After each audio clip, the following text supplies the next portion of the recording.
સાધકનું કર્તવ્ય.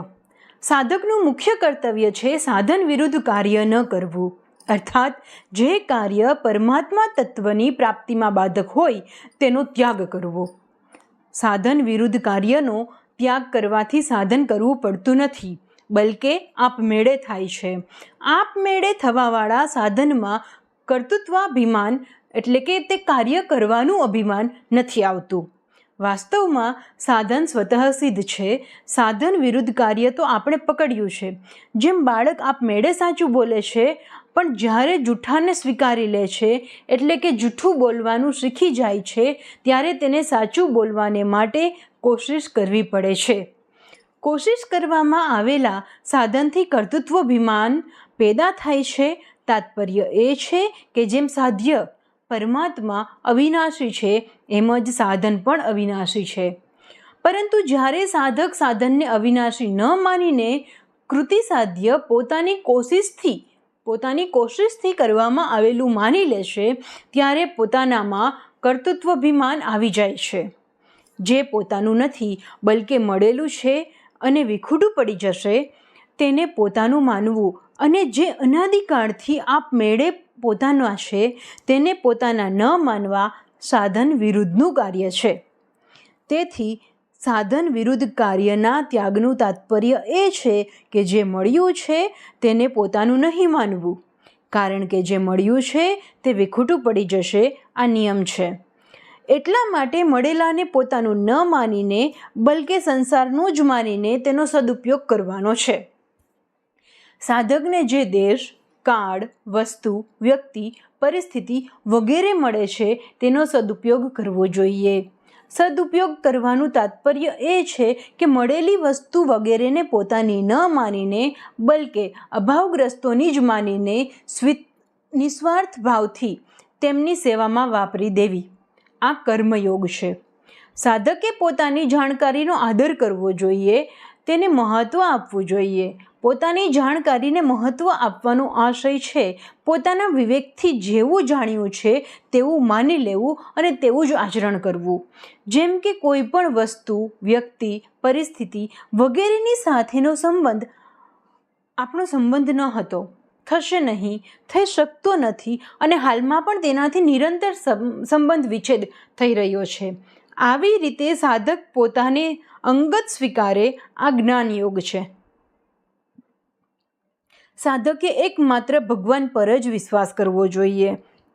વિશ્વાસ કરવાનો આશય છે ભગવાનના સિવાય બીજી ચીજને ભૂલથી પણ પોતાની ન માનવી અને તેના પર વિશ્વાસ ભરોસો ન કરવો. આ ભક્તિ યોગ છે. મળેલી વસ્તુઓ સદુપયોગ કરવા કરતાં તેનો દુરુપયોગ ન કરવો શ્રેષ્ઠ છે.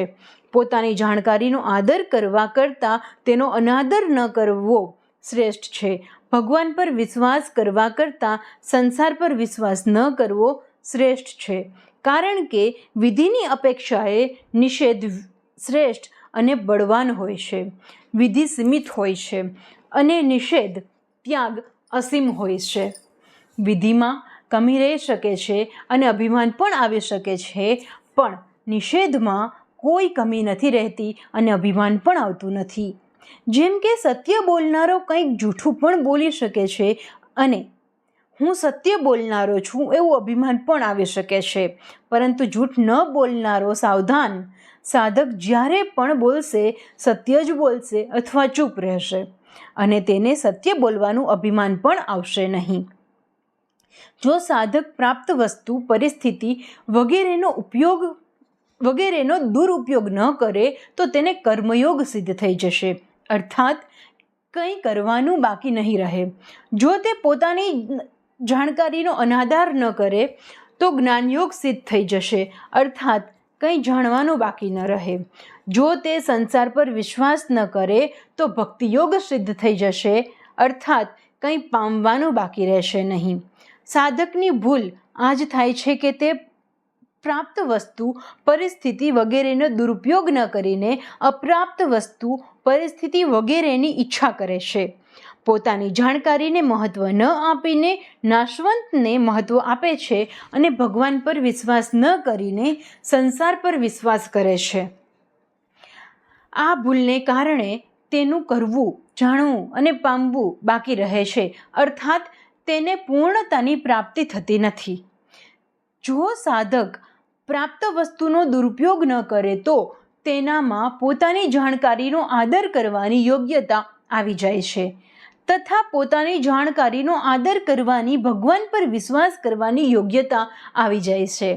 કર્મયોગ, જ્ઞાનયોગ અને ભક્તિયોગ આ ત્રણેયમાંથી કોઈ એક સાધનની સિદ્ધિ થવાથી બાકીના બંને સાધનોની સિદ્ધિ આપમેળે થઈ જાય છે. પરંતુ સાધકમાં પોતાના સાધનનો આગ્રહ અને અભિમાન રહેશે તો આમ થવામાં કઠણાઈ થશે. હા, જો સાધક પોતાનો આગ્રહ અને અભિમાન ન રાખે તો સાચી વાત આપમેળે જ પ્રકટ થઈ જશે. સાધકે આ વાતની સાવધાની રાખવી જોઈએ કે તેના દ્વારા કોઈ સાધન વિરુદ્ધ કામ ન થાય. સાધન વિરુદ્ધ કામ ન કરવાથી સાધકની આપમેળે ઉન્નતિ થાય છે.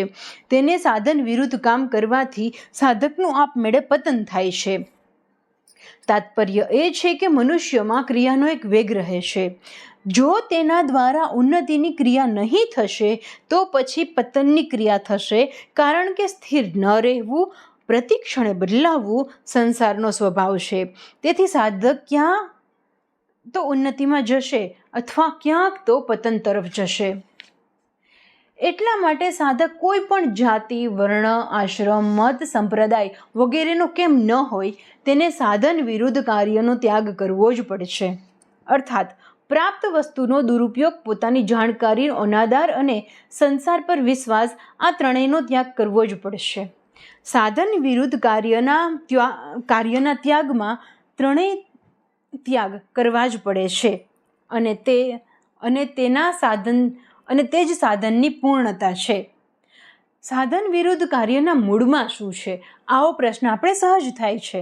તો તેનો જવાબ પણ એ જોઈએ કે સાધન વિરુદ્ધ કાર્યના મૂળમાં સુખ ભોગની આસક્તિ છે. પરમ તત્વ પરમાત્મા તત્વની પ્રાપ્તિમાં સુખ ભોગની આસક્તિ ઘણી બાધક છે. સુખાસક્તિ વધારે હોવાથી તેનો ત્યાગ અઘરો છે, અશક્ય દેખાય છે. પરંતુ સાધક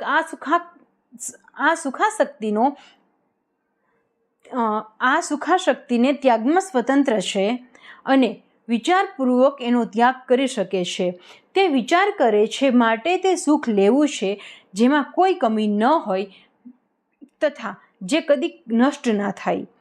જે ગીતાજીમાં કહેવાયું છે, જે લાભની પ્રાપ્તિ થવાથી તેનાથી વધારે બીજો કોઈ લાભ તેના માનવામાં પણ નથી આવતો અને જેમાં સ્થિર થવાથી તે ઘણા ભારે દુઃખથી પણ વિચલિત નથી કરી શકાતો.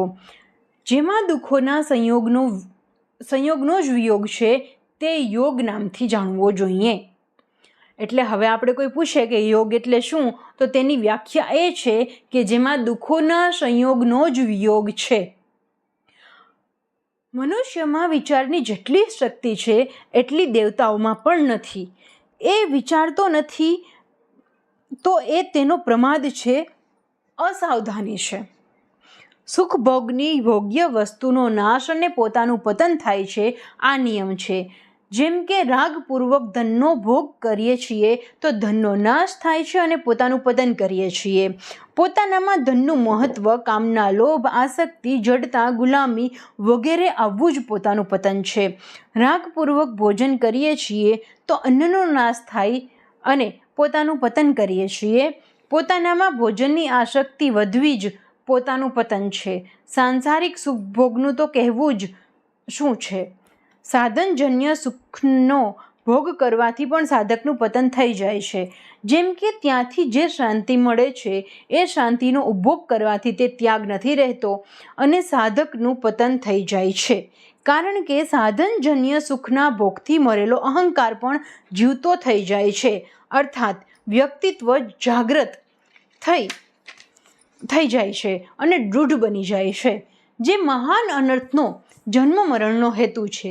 જ્યાં સુધી પોતાનામાં સારાપણાનો ભાવ રહે છે, પોતાનામાં કોઈ વિશેષતા દેખાય છે, ત્યાં સુધી વ્યક્તિત્વ નષ્ટ થતું નથી. અર્થાત પોતાનામાં એકદેશીયપણું રહે છે. તેથી સાધનમાં ઊંચી સ્થિતિ થવાથી પણ તથા પોતાનામાં જીવનમુક્ત કે ગુણાતીત અવસ્થાની માન્યતા થવાથી પણ તેનું સુખ નહીં ભોગવવું જોઈએ. આ વિષયમાં સાધકે ખૂબ જ સાવધાની રાખવી જોઈએ અને આ જ સાધકનું પ્રથમ અને આખરી કર્તવ્ય છે.